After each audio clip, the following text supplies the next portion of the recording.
உடல் எடையை குறைக்கணுமா? சாப்பிட்ட பிறகு இந்த தவறுகளை செய்யாதீங்க. சிலர் எடையை குறைக்க உணவை தவிர்ப்பாங்க. இன்னும் சிலர் காலை மாலை அப்படின்னு உடல் உழைப்பை வெளிப்படுத்துவாங்க அல்லது ஒர்க் அவுட்டுகள்ல ஈடுபடுவாங்க. ஆனா என்ன செய்தாலும் கடைசியில உடல் எடை குறையாது. உலகத்துல வாழக்கூடிய 3 பேர்ல ஒருத்தர் அதிக உடல் எடையால பாதிக்கப்பட்டிருக்காங்க. உலக சுகாதார அமைப்பின் அறிக்கை ஒன்றுல உலகத்துல சுமார் 50 லட்சம் இறப்புகள்ல ஏதோ ஒரு வகையில அதிக உடல் எடை அல்லது உடல் பருமன் தொடர்புடையவை அப்படின்னு தெரிவிச்சிருக்காங்க. சிறியவர்கள் முதல் முதியவர்கள் வரைக்கும் பெரும்பாலானோர் அதிக உடல் எடையினால சிரமப்படுறாங்க. இவங்கள வெகு சிலரே தங்களுடைய உடல் எடையை குறைக்கவும் முயற்சி செய்யறாங்க. மற்றவர்களை எடுத்துக்கிட்டாலும் தொடர்ச்சியா செய்யறதில்ல. உண்மையிலேயே உடல் எடையை குறைக்க ஒரே நேரத்துல பல விஷயங்கள்ல கவனம் செலுத்தணும். அப்பதான் அதுக்கான ரிசல்ட் கிடைக்கும். இல்லைன்னா உடல் எடையை குறைக்கிறது கடினம்தான்.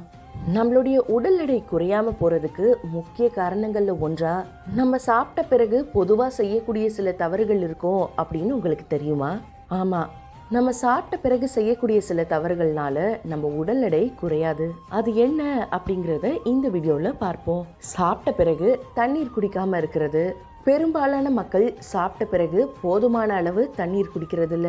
இது ஒரு பெரிய தவறு. உணவு சாப்பிட்ட பிறகு தேவையான அளவு தண்ணீர் குடிக்கிறதுனால செரிமானம் சீரா நடைபெறதோடு ஊட்டச்சத்துக்களை நம்மளுடைய உடல் சரியா உறிஞ்ச உதவுது. அது மட்டும் இல்லாம தண்ணீர் குடிச்சதுக்கு அப்புறம் நீண்ட நேரம் பசி எடுக்காது. அடுத்ததா சாப்பிட்டு முடிச்ச பிறகு மூலிகை டீ குடிச்சா உண்மையிலேயே அதிக பலன் கிடைக்கும். இதனால உணவுல இருக்கக்கூடிய சத்துகள் உறிஞ்சப்படுறது அதிகரிக்கிறதோடு வயிறும் சுத்தமா இருக்கும். மேலும் இரவு நல்ல தூக்கமும் வரும். ஆனா பலரும் கெஃபைனுடன் கூடிய ஹெர்பல் டீயை பருகுறாங்க. நீங்க சாப்பிட்ட பிறகு குடிக்கக்கூடிய ஹெர்பல் டீல எந்த வகையிலையும் கெஃபைன் இருக்கக்கூடாது. அடுத்ததா சாப்பிட்ட உடனேயே படுக்கிறது. நல்லா திருப்தியா சாப்பிட்ட பிறகு குறிப்பா மதிய வேளையில தூக்கம் வர்றது இயற்கை தான்.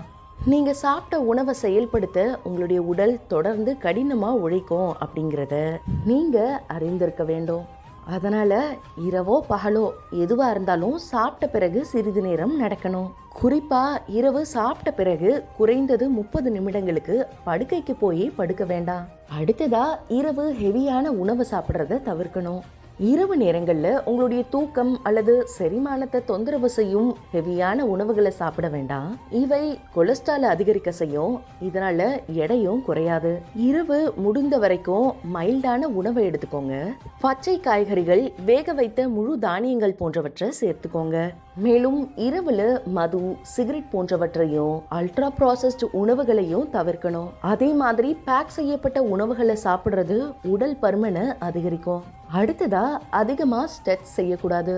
சாப்பிட்ட பிறகு லேசா ஸ்ட்ரெச்ல ஈடுபடுறது நன்மை பயக்கும். ஆனா இதை அதிகமா செய்யக்கூடாது.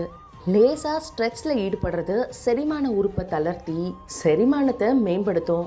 அதனால உடலை வருத்திக்காம ரொம்ப மெதுவா ஸ்ட்ரெச் செய்யுங்க. அடுத்ததா மோர் அல்லது தயிரை தவிர்க்கணும். இரவு உணவுக்கு பிறகு நிச்சயமா சில ப்ரோபயோட்டிக் உணவுகளை சாப்பிடுங்க. இது உங்களுடைய செரிமானத்தை சரியா வைத்திருக்கும். செரிமானம் சரியா இருந்தா உங்களுடைய உடல் எடையும் கண்டிப்பா கட்டுக்குள்ள இருக்கும். ஸோ நீங்க உடல் எடையை குறைக்க முயற்சி செய்றீங்களா? மறக்காம இந்த டிப்ஸை ஃபாலோ பண்ணுங்க. மேலும் நிறைய இன்ட்ரெஸ்டிங்கான வீடியோஸை பார்க்க மறக்காம சேனலை சப்ஸ்கிரைப் பண்ணுங்க.